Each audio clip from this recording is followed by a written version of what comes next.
وَرَتِّلِ الْقُرْآنَ تَرْتِيلًا.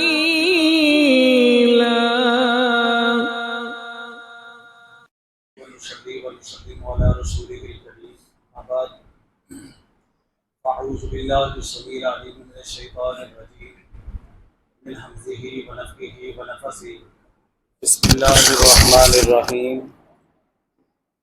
إنا أنزلناه في ليلة القدر وما أدراك ما ليلة القدر ليلة القدر خير من ألف شهر تنزل الملائكة والروح فيها بإذن ربهم من كل أمر سلام هي حتى مطلع الفجر. وقال النبي عليه الصلاة والسلام: من قام ليلة القدر إيمانا واحتسابا غفر له ما تقدم من ذنبه او كما قال علیہ الصلاة والسلام. معزز سامعین محترم، رمضان مبارک کی آج کی آنے والی شب 25ویں شب ہے. ممکن ہے کہ یہ آنے والی شب اگر اب تک نہیں گزری تو یہ ان مبارک شب میں سے ہو جس کے بارے میں اللہ کے رسول صلی اللہ علیہ وسلم نے ارشاد فرمایا: من قام لیلۃ القدر ایمانا واحتسابا غفر له ما تقدم من ذنبه، کہ جس نے لیلۃ القدر کا قیام ایمان کی حالت میں ثواب کی نیت کے ساتھ کیا، غفر له ما تقدم من ذنبه، تو اس کے زندگی کے گزشتہ تمام تر گناہ معاف. حضرات ذی وقار، رمضان مبارک کی ان مبارک راتوں کا قیام کرنا انتہائی زیادہ اجر کا باعث ہے، لیکن اس شب کے اندر ملنے والے انعام کے لیے دو شرائط اس حدیث کے اندر بیان کی گئی ہیں کہ من قام لیلۃ القدر ایمانا، جس نے ایمان کے ساتھ لیلۃ القدر کا قیام کیا. کہ اگر بندہ ایمانیات کے معاملے کے اندر ہی ناکام ہو اور اس انسان کو پتہ ہی نہ ہو کہ ایمان چیز ہی کیا ہوتی ہے اور ایمان لانا میرے اعمال کے لیے کس قدر زیادہ ضروری ہے، ان کی قبولیت کے لیے کس قدر ضروری ہے، اگر بندے کو اس چیز کا اندازہ ہی نہ ہو تو ایسے بندے نے بالکل اندھیرے کے اندر ساری عبادت کر دی ہے.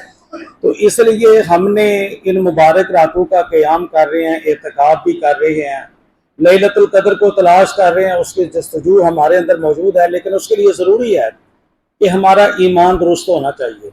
اللہ سبحانہ و تعالیٰ کی ذات کے بارے میں ایمان سب سے پہلی چیز، پھر اس کے بعد اللہ سبحانہ و تعالیٰ کے فرشتوں کے اوپر ایمان کہ وہ اللہ سبحانہ و تعالیٰ کی مخلوق ہیں، اللہ کی کوئی نافرمانی نہیں کرتے اور وہ تمام تر غلطیوں سے معصوم ہیں اور وہ اللہ کے بندے ہیں، وہ اللہ سبحانہ و تعالیٰ کی اولاد نہیں ہیں. جس طرح کے مشرکین کا اور دیگر گمراہ قوموں کا عقیدہ کہ فرشتے اللہ کی بیٹیاں ہیں، یہ سراسر باطل عقائد ہیں. اگر ایسا عقیدہ ہو تو اس کا مطلب بندے کا ایمان نہیں ہے.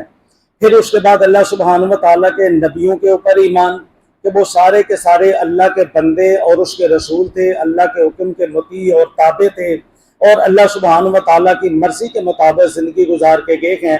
وہ اللہ کے بندے اور رسول تھے، وہ نہ نور تھے اور نہ ہی ان کے پاس وہ تمام تر چیزیں جو آج کے مسلمانوں نے تصور کر لی ہیں. مثلا وہ عالم الغیب بھی تھے، وہ حاضر ناظر بھی تھے اور وہ مشکل کشا بھی تھے، حاجت روا بھی تھے. جس طرح دیگر اقوام نے اپنے نبیوں کے بارے میں، مثلا سیدنا عزیر علیہ السلام کے بارے میں قوم یہود کا عقیدہ، سیدنا عیسیٰ علیہ السلام کے بارے میں عیسائی قوم کا عقیدہ، اسی طرح محمد پاک صلی اللہ علیہ وسلم کی ذات گرامی کے حوالے سے مسلمانوں کا عقیدہ، یہ سراسر گمراہی ہے. ایسا نہیں ہے، بلکہ وہ اللہ کے بندے اور اس کے رسول تھے، عالم الغیب، مشکل کشا، یہ تمام تر اللہ سبحانہ و تعالیٰ کی صفات ہیں. اللہ سبحانہ و تعالیٰ کے علاوہ کسی کے اندر تصور کرنا یہ سراسر لا علمی ہے اور جہالت ہے. تو حضرات ذی وقار، اللہ کے نبیوں اور رسولوں پر ایمان لانے کے بعد اللہ سبحانہ و تعالیٰ کی نازل کردہ کتابوں کے اوپر ایمان اور اسی طرح تقدیر کے بارے میں بندے کا ایمان ہونا چاہیے کہ وہ بندے کے حق میں جو کچھ اللہ نے لکھا ہے عین عدل اور انصاف کے مطابق ہے، چاہے وہ خیر ہو شر ہو، جو بھی بندے کے پاس آ رہا ہے تمام تر کے اوپر بندے کا ایمان ہونا چاہیے. پھر اسی طرح کہ ہم نے مرنا ہے اور مرنے کے بعد اللہ کے حضور حاضر ہونا ہے، دوبارہ زندہ ہونا ہے اور جواب دہی کے لیے اللہ کے حضور جانا ہے۔ تو مرنے کے بعد اس آخرت کے عقیدے کے اوپر ایمان، یہ ہمارے ایمانیات ہیں۔ اگر ایمانیات نہیں ہیں تو یہ لیلۃ القدر فضول ہے ہماری عبادت۔ تو یاد رکھیے حدیث کے اندر شرط لگائی گئی ہے، من قام لیلۃ القدر ایماناً، ایمان کے ساتھ، پھر اس کے بعد وہ احتساباً، دوسری شرط ثواب کی نیت سے قیام کرنا ہے، نہ تو اس میں ریا ہونا چاہیے۔ یاد رکھیے ریا اور دکھلاوا جو ہے نا، یہ انسان کے تمام تر اعمال کو غارت کر دیتا ہے۔ نمود و نمائش نہیں ہونی چاہیے، ریاکاری نہیں ہونی چاہیے، صرف اور صرف اللہ کی رضا مقصود ہونی چاہیے، پروردگار کی رضا، ثواب کی نیت کے ساتھ اس کا قیام کیا جائے تو پھر انشاءاللہ اس کے اندر خیر ہی خیر ہے۔ اگر ارادہ کچھ اور آ جائے بندے کے اندر کہ میں صبح اٹھ کے کہوں گا کیا میں نے رات اتنے پارے تلاوت کیے تو لوگ میرے اوپر بڑا تعجب کریں گے، بہت عبادت کی ہے اس نے۔ میں نے رات کو اتنے نوافل پڑھے تو لوگ کیا کہیں گے، بڑے نوافل پڑھے۔ میں نے رات اتنا صدقہ کیا یا اتنی تسبیحات کی یا میں نے یہ عبادت کی ہے رات کے اندر، تو سمجھ لیجئے بندے نے اپنا سب کچھ ضائع کر دیا۔ فضول میں بندہ نا اپنے وقت کو ضائع کرتا رہا، اپنی نیند کو ضائع کر دیا، اس سے بہتر تھا وہ سو جاتا۔ ایسی عبادت کا کوئی فائدہ نہیں جو اللہ سبحانہ و تعالیٰ کی رضا کے بغیر لوگوں کو دکھلانے کے لیے، واہ واہ کروانے کے لیے، شاباش حاصل کرنے کے لیے بندہ کر رہا ہے، تو یہ ساری فضول وقت کا ضیاع ہے۔ عبادت صرف اور صرف اللہ کی رضا کے لیے ہونی چاہیے اور ثواب کی نیت کے ساتھ ہونی چاہیے، اللہ کے خوف اور ڈر کے ساتھ ہونی چاہیے۔ تو اس عبادت کے اندر خیر ہی خیر ہے، اس کے اندر انشاءاللہ بندے کے لیے گناہوں کی بخشش بھی ہے اور پروانہ جنت بھی ضرور اس بندے کو نصیب ہوگا۔ لیکن یہ دو شرائط پوری ہونے کے بعد ایمان بھی ہونا چاہیے اور ثواب کی نیت بھی ہونی چاہیے، تو پھر اس بندے کے لیے انعام غفر لہ ما تقدم من ذنبی، اس کے زندگی کے گزشتہ تمام تر گناہ معاف۔ سنن کی حدیث ہے، سیدنا ابو ذر غفاری رضی اللہ تعالیٰ عنہ بیان فرماتے ہیں کہ نبی پاک صلی اللہ علیہ وسلم نے رمضان مبارک کی 23ویں شب میں ہم کو قیام کروایا، تقریباً رات کے تہائی حصہ مکمل ہوا تو قیام ختم ہو چکا تھا۔ پھر اللہ کے رسول صلی اللہ علیہ وسلم نے 24ویں شب میں قیام نہیں کروایا، 25ویں شب جو آج کی آنے والی ہے نبی پاک صلی اللہ علیہ وسلم نے ہم کو قیام کروایا تو تقریباً نصف رات تک ہمارا قیام جاری رہا۔ یہ اللہ کے رسول صلی اللہ علیہ وسلم کا رمضان مبارک کا قیام ہے جو صحابہ کے ساتھ آپ نے کیا تھا، تو نصف شب تک یہ قیام مسلسل جاری رہا عشاء کے بعد سے۔